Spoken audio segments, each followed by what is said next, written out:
There are things in the woods that should never be disturbed. We were not supposed to cut through the North Woods. Every old person in town said the same line with the same flat voice. Take the road, leave the woods alone.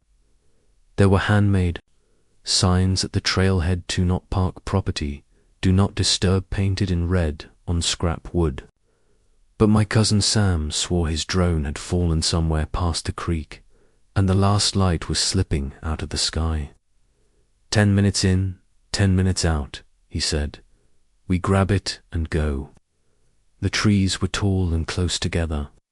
The path was a thin scratch in the moss. The air smelled like damp iron and green things. I kept my hands in my pockets and tried not to touch anything. Sam walked ahead with his phone in his palm. Following the tiny red dot of the drone's last signal, we stepped over a rotting log striped with fungus like a stack of wet plates. Past it, the forest floor changed. Ferns vanished. The dirt hardened. A low ring of stones, neat and round, circled an old stump.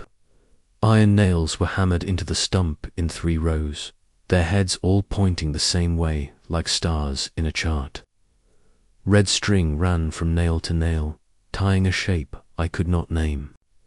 In the middle, on a flat rock, sat a small wooden box wrapped with something dark and frayed.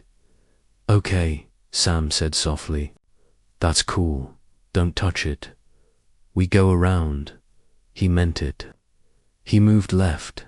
I moved right. We both took wide steps to avoid the stones. Our feet sank an inch. We looked down together. The ground inside the ring was dry and packed. The ground outside was soft and deep, like fresh bread. Our boots left clean holes where there shouldn't be any. The forest was taking us, just for a second, as if the moss was a soft lip closing over our souls. We pulled free.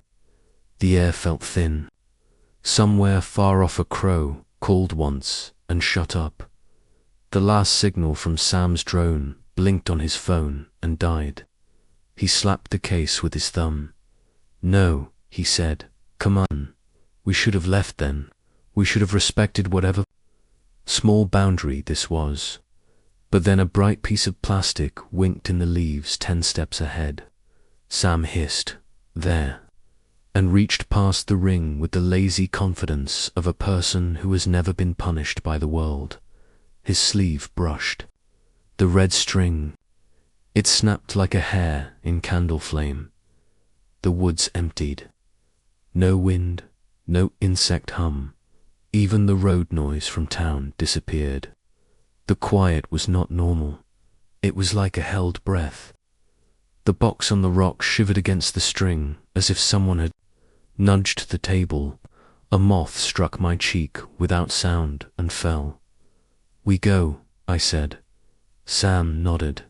He grabbed the drone and we walked away fast without running, because running makes a certain kind of thing more interested in you.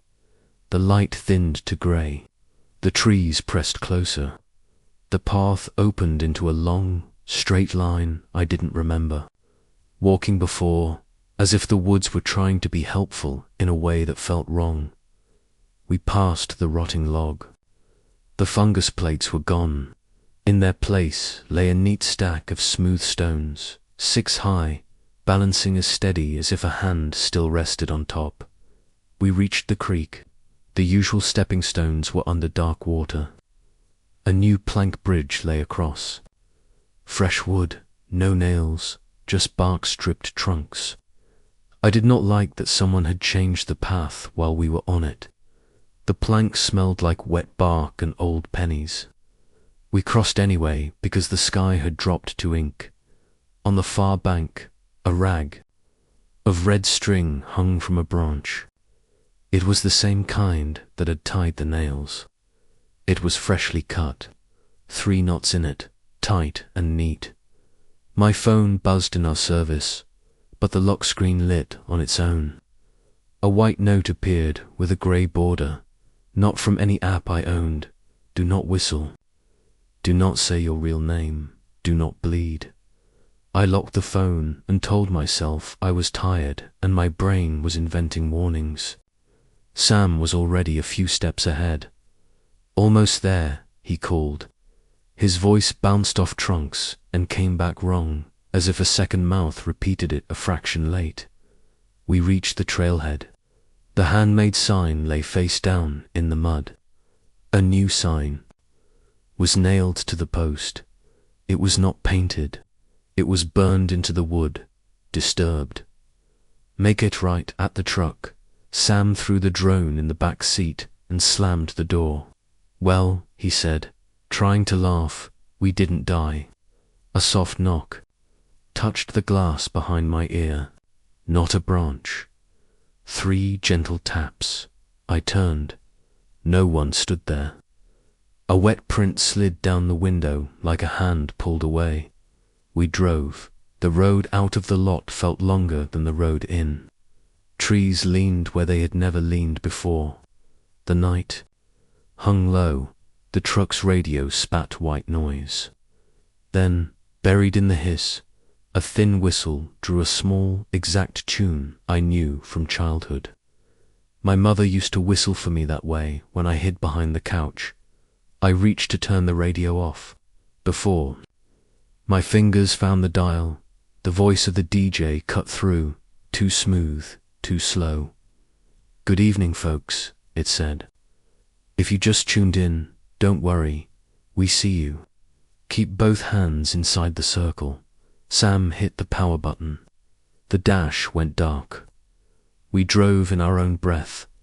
At the first stop sign, he said, we've got to put the string back. You broke it, I said.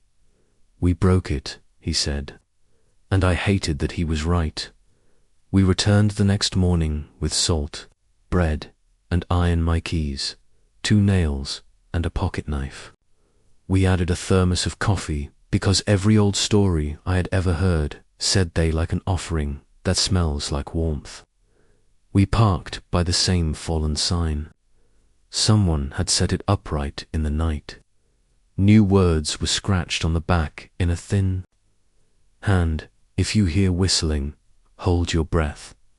If you hear yourself, stay silent. If you see a jar, do not open it. The path was a straight, friendly line right up until it wasn't. 10 minutes in, the air turned still. The fern floor changed. Back to hardpan. The ring of stones sat where we'd left it. The nails in the stump had shifted just a little, so their heads all pointed at us. The wooden box was gone. In its place stood a glass jar the size of my fist, cloudy with age, sealed with a waxy lid. Something like hair was caught in the wax. A folded paper lay inside with a single black line across it, like a closed eye.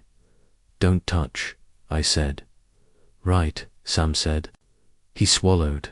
He set the bread on the flat rock. I poured a line of salt around the stones. I laid my 2 nails on the stump, heads aligned with the others. I placed my keys on the rock with the bread and coffee and said, I'm sorry. We were foolish. We didn't mean to break your work. We'll fix it as best we can. We will not open what we did not seal. Wind rose from nowhere and pushed against our shins like a warning dog. The trees didn't move. Only the air moved. Sam lifted the red string from his pocket.